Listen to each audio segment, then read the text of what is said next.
ऋषि बोले, व्यास शिष्य महाभाग, सूत जी, आपको नमस्कार है। आज आपने भगवान शिव की बड़ी अद्भुत और परम पावन कथा सुनाई है।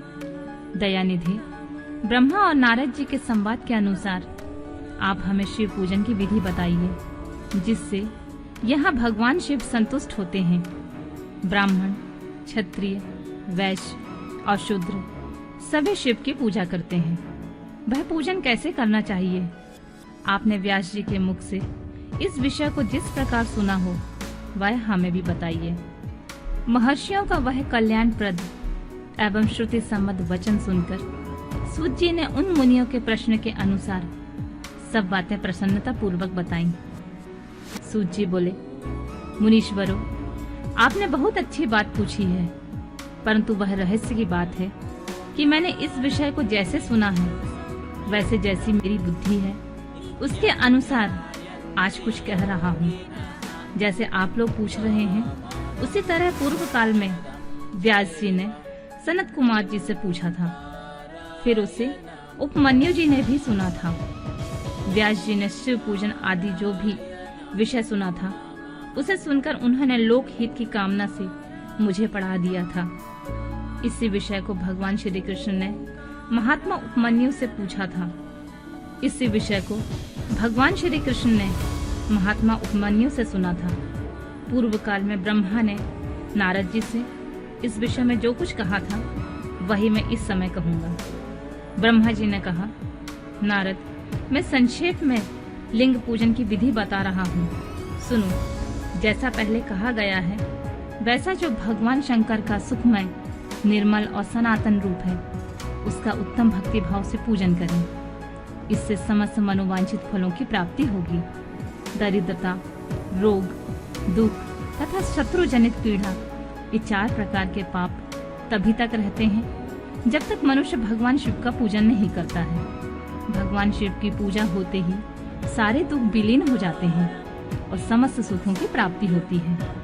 तत्पश्चात समय आने पर उपासक की मुक्ति भी होती है, जो मानव शरीर का आश्रय लेकर मुख्यतः संतान सुख की कामना करता है। उसे चाहिए कि वह संपूर्ण कार्यों और मनोरथों के साधक महादेव जी की पूजा करे।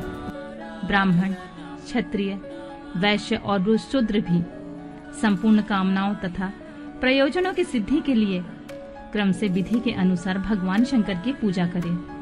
प्रातःकाल ब्रह्म मुहूर्त में उठकर गुरु तथा शिव का स्मरण करके तीर्थों का चिंतन और भगवान विष्णु का ध्यान करें।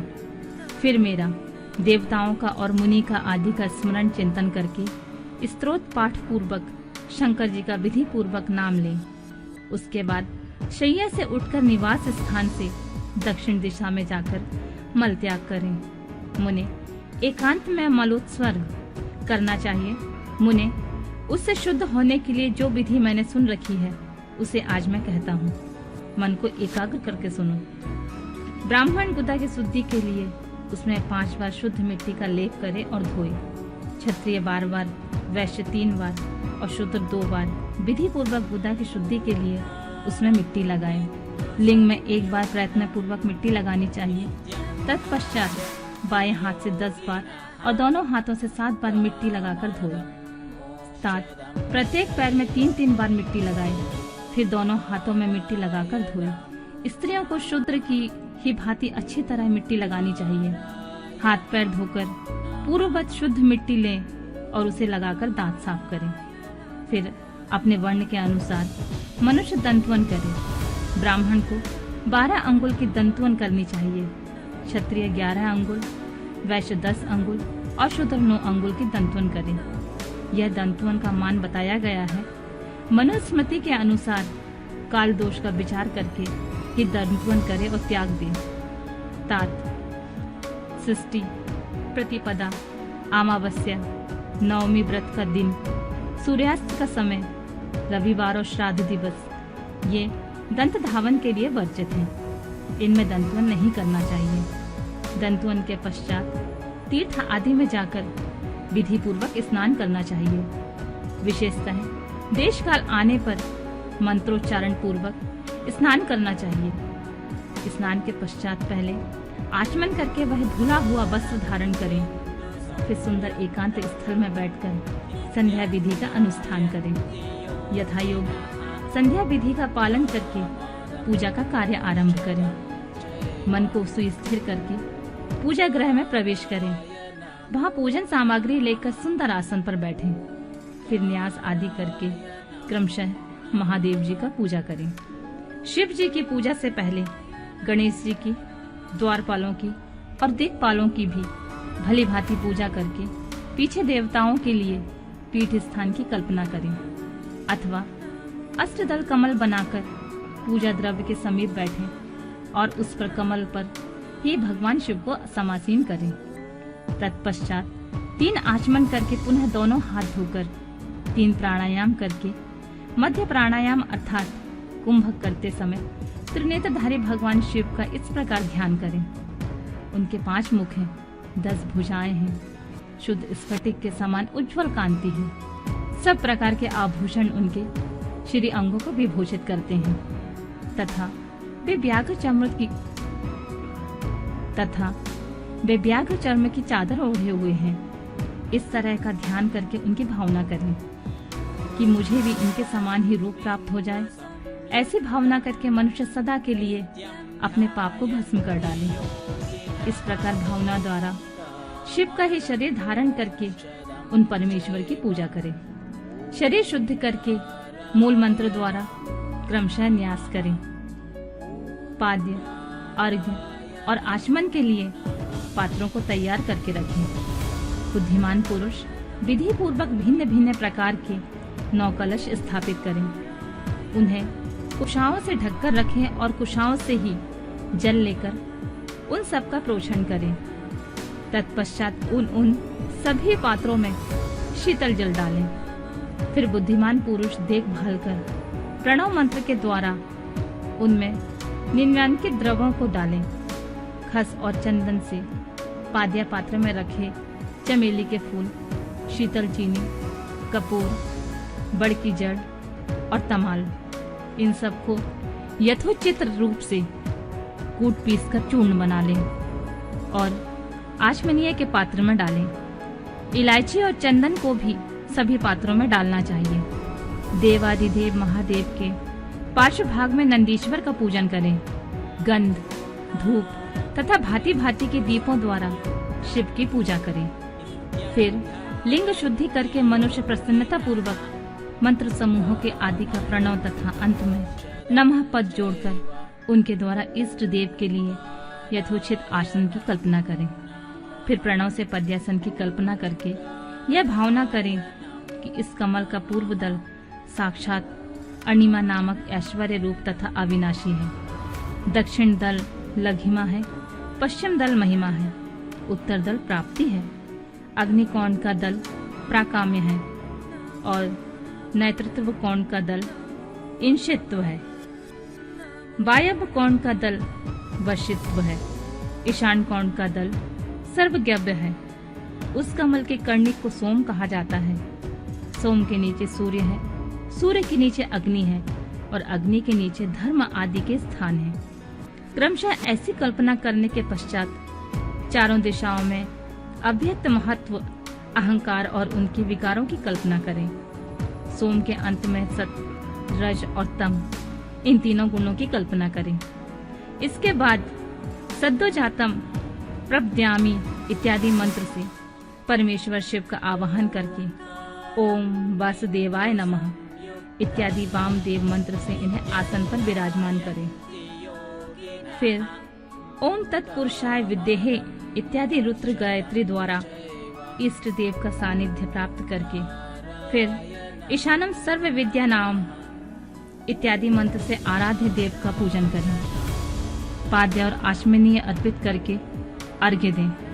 तत्पश्चात गंध और चंदन मिश्रित जल से विधि पूर्वक रुद्र देव का स्नान कराएं। पाद्य और आचमनीय अर्पित करके अर्घ्य दें। तत्पश्चात गंध और चंदन मिश्रित जल से विधि पूर्वक रुद्र देव को स्नान कराएं। फिर पंचगव्य निर्माण की विधि से 5 द्रव्यों को एक पात्र में लेकर प्रणव से ही अभिमंत्रित करके उन मिश्रित गव्य पदार्थों द्वारा भगवान को नहलाएं। तत्पश्चात पृथक पृथक दही, दूध, मधु, गन्ने का रस तथा घी से नहलाकर समस्त अभीष्टों के दाता और हितकारी पूजनीय महादेव जी का प्रणव के उच्चारण पूर्वक पवित्र द्रव्यों द्वारा अभिषेक करें। पवित्र जल पात्रों में मंत्रोच्चारण पूर्वक जल डालें। डालने से पहले साधक श्वेत वस्त्र में उस जल को यथोचित रीति से छान लें। उस जल को तब तक दूर न करें जब तक इष्ट देव को चंदन न चढ़ा लें। तब सुंदर अक्षतों द्वारा प्रसन्नता पूर्वक शंकर जी की पूजा करें। उनके ऊपर कुश, अपामार्ग, कपूर, चमेली, चंपा, गुलाब, श्वेत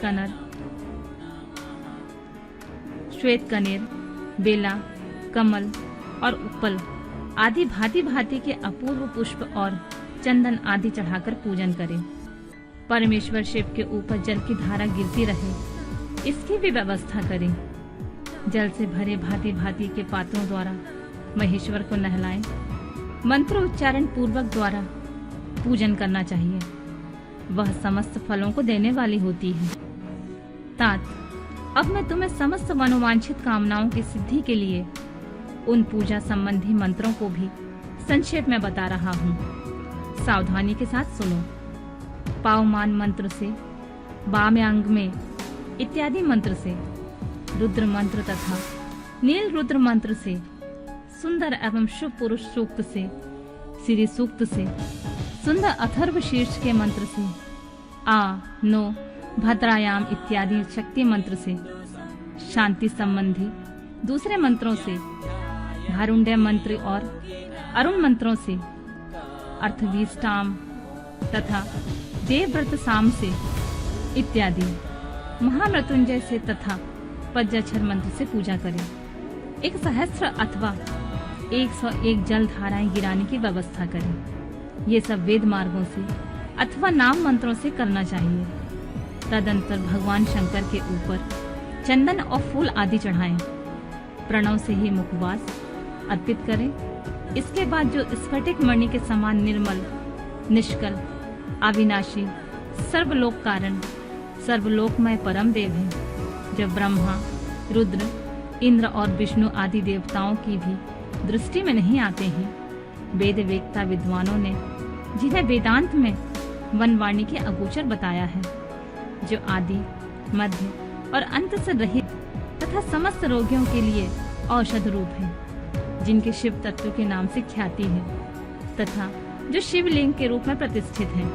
उन भगवान शिव का शिवलिंग के मस्तक पर प्रणव मंत्र से ही पूजन करें। धूप, दीप, नैवेद्य, सुंदर तांबुल एवं सुरम्य आरती द्वारा यथोक्त विधि से पूजा करके स्तोत्रों तथा अन्य नाना प्रकार के मंत्रों द्वारा उन्हें नमस्कार करें। फिर अर्घ्य देकर भगवान के चरणों में फूल बिखेरें तथा साष्टांग प्रणाम करके देवेश्वर शिव की आराधना करें। फिर हाथ में फूल लेकर खड़े होकर दोनों हाथ जोड़कर मंत्र से सर्वेश्वर शंकर की पुनः प्रार्थना करें। कल्याणकारी शिव, मैंने अनजाने में अथवा जानबूझकर जब पूजा आदि सत्कर्म किए हैं, वे आपकी कृपा से सफल हों। इस प्रकार पढ़कर भगवान शिव के ऊपर प्रसन्नता पूर्वक फूल चढ़ाएं। स्वास्थ्य वाचन करके नाना प्रकार की आश्रय प्रार्थना करें। फिर शिव के ऊपर मार्जन करना चाहिए।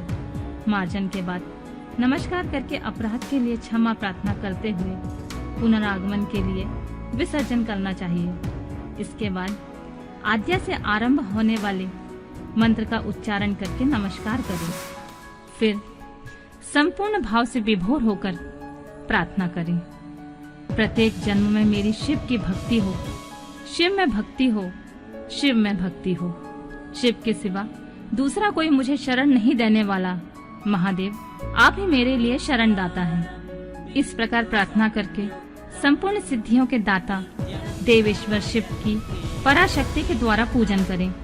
विशेषतः गले की आवाज से भगवान को संतुष्ट करें। फिर सपरिवार नमस्कार करके अनुपम प्रसन्नता का अनुभव करते हुए समस्त लौकिक कार्य सुखपूर्वक करता रहे। जो इस प्रकार शिव परायण होकर प्रतिदिन पूजन करता है, उसे अवश्य ही पग पग पर सब प्रकार की सिद्धियां प्राप्त होती हैं। वह एक उत्तम वक्ता होता है और उसे मनोवांछित फल की निश्चित ही प्राप्ति होती है। रोग, दुख, दूसरों से निमित्त होने वाला उद्वेग, कुटिलता एवं विष आदि के रूप में जो जो कष्ट उपस्थित होता है, उसे कल्याणकारी परम शिव अवश्य नष्ट कर देते हैं। उस उपासक का कल्याण होता है। भगवान शंकर की पूजा से उसमें अवश्य सद्गुणों की वृद्धि होती है। ठीक उसी तरह जैसे शुक्ल पक्ष में चंद्रमा बढ़ते हैं, मुनि श्रेष्ठ नारद, इस प्रकार मैंने शिव की पूजा का विधान बताया। अब तुम और क्या सुनना चाहते हो? कौन सा प्रश्न पूछने वाले हो?